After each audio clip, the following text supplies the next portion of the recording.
Hello everyone and welcome to the channel. In this video, I will show you the best credit cards for groceries cashback and rewards. The Citi Premier card is an excellent option for earning cashback and reward on grocery purchases. Once per calendar year, you can enjoy $100 off a single hotel stay of $500 or more, excluding taxes, when booked through cititravel.com. It'll transfer thank you points to participating airlines loyalty program to get flights faster.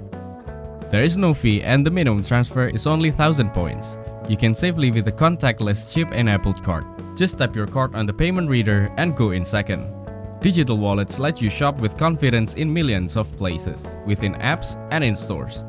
With digital wallets, you can speed through checkout and continue to enjoy all the great benefits that come with your card. The variable APR for purchases and balances transfer is 20.74% to 28.74% based on your credit worthiness.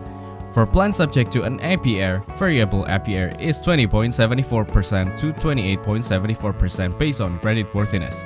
CitiFlex Pay plans with a fee may incur a monthly charge of up to 1.72% based on the plan duration APR and other factors. Its annual fee is $95, which could be drawback for those who don't spend enough. Thank you everyone for watching. Hope you got some value. Make sure to like the video and subscribe to our channel. Leave a comment down below. See you in the next one.